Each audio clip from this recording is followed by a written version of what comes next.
Genesis, chapter 6, verse 4. There were giants on the earth in those days. Wait. Giants? Page 6 of the Bible. Give or take. Why did nobody warn me about this? Because it's easier to skip an unsettling verse than to sit with it. Today, we sit. Fine, I'll bring the measuring tape.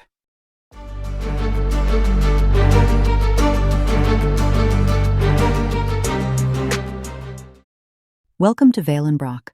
I'm Vale, and today we open a brand new pillar, the Old World. The oldest stories humanity carries, floods, giants, ancestors who lived 900 years, and the questions still breathing underneath them. And I'm Broc, resident skeptic. Somebody's got to do it. Quick confession, this is the file where I lost an argument once, giants before the flood. I walked in laughing. I walked out quiet. So today we open it properly, and just so we're clear, we're not here to convince you. We're here to look at it together. Here's the thing about the past, Broc. We treat it like a museum. Glass cases, dust, gift shop at the exit. But the oldest texts we have aren't museum pieces. They're mirrors. They asked, thousands of years ago, the exact questions we still can't answer. Where did we come from? Why do we ruin good things? What happens when power grows faster than character? Objection. That's my whole job. I have Wi-Fi, I have GPS, I have an app that tells me when to drink water. Why should a modern guy care what shepherds wrote on scrolls? Because your GPS tells you where you are. It can't tell you who you are, and every generation that ignored the old warnings didn't get a new ending. It got a rerun. A rerun. So history isn't a museum. It's syndication, and we've all seen this episode before. That's exactly why this pillar exists. Old World isn't nostalgia, it's pattern recognition with a very, very long memory. So here's the road ahead. 4 series. First, among the Colossi, the giants, the Nephilim of Genesis, the giant legends scattered through history, even the giant mysteries of Romania, seen from a whole new angle.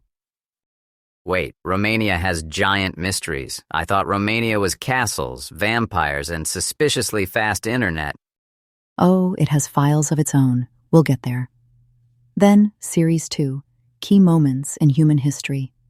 Adam's family tree, and why the first generations lived over 900 years. Melchizedek, the king of righteousness who appears out of nowhere. 900 years? I'm 40, and I already negotiate with my knees every morning. Pretty sure I missed the factory warranty. Series 3, Quantum Physics and Religion. Light, time, chaos, consciousness. What the strangest physics of our age keeps bumping into when it reaches the edge of what it can measure. Physics and faith at the same table. That dinner party either goes very well or somebody flips the table. Nobody flips the table here. That's the house rule. And Series 4, The Entities. Strange things in ancient skies. What the old chronicles describe. What we admit in our own day, and where honesty simply says, we don't know yet. Wait, we're actually allowed to say, we don't know? We're required to. That's what keeps it honest. Genesis, chapter 6, verse 4. There were giants on the earth in those days. Wait, giants? Page 6 of the Bible. Give or take. Why did nobody warn me about this? So let's finally open the file. Genesis 6. Right before the flood, humanity's corruption is reaching its peak, and in the middle of that darkness, one strange sentence. Giants were on the earth when the sons of God came in to the daughters of men. Sons of God, daughters of men. Okay, I've heard this one. Fallen angels come down, marry human women, and the kids are giants. It's the internet's favorite Bible story. Half of YouTube runs on it. It is the famous version. And here's what's interesting, Hani. That version doesn't come from Genesis. It comes from a much later text, the Book of Enoch, not part of the Bible my grandmother read. And the lesser-known version, the one in Genesis itself, is less spectacular, but far more real. Hold on, so the most viral interpretation of this verse isn't actually in the verse? Genesis is short and sober here. 4 verses. Many took those 4 verses and built an entire cosmic saga. Rebel angels, hierarchies, dramatic punishments, spectacular storytelling. But expansion isn't explanation.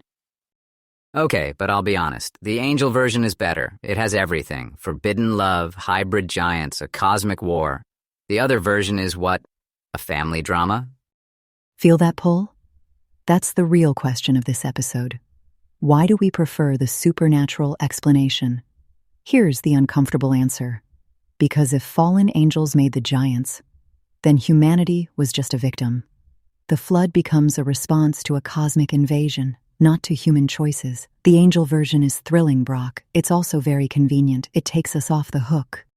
Wait, so the version I liked more is the one where nothing is my fault. And honestly, that one landed, and I really don't like where it landed. Broc, you just argued with yourself and lost. The older reading is quieter, but heavier. Let me explain. There are two family lines. The line of Seth, the ones who chose to carry the light, called the sons of God. The line of Cain, the line of violence, called the sons of men. The names come from what each line leans toward.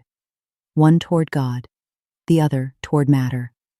And this verse marks the moment they merged. The faithful line chose the corrupted one. The giants that came out of it weren't a new species. They were a new scale of an old problem, force without character. So no wings, no hybrids, just too much force in the hands and too little heaven in the head. The bad news? Those I still meet at family dinners. Broc, you're a broccoli. Exactly. The only vegetable that can throw a stone without hands. Just attitude, just saying. And that's why the story refuses to stay in the past. Giants reappear later. Goliath defying an entire army. Same posture, size, pride, intimidation. Scripture isn't just tracking a bloodline, it's tracking a pattern. A pattern. So the giants never really went extinct. They just changed clothes. Some of my relatives, remember them, actually wear suits now. And they come over for the holidays. We all have that dinner table, Broc. The question is whether we're the ones sitting at the head of it. The bottom line? The flood didn't come because giants were tall. It came because people lost their measure. The real question was never, how big were they? It's how deep was the fall that let them appear. So that's what the Old World Pillar will do, episode by episode. We take the oldest files, giants, impossible lifespans, genealogies, strange lights in ancient skies, and we open them the way we opened this one, with all the cards on the table. I ask what the skeptics are already yelling at their speakers, veil answers without making me feel dumb for asking, and when we don't know, we say we don't know.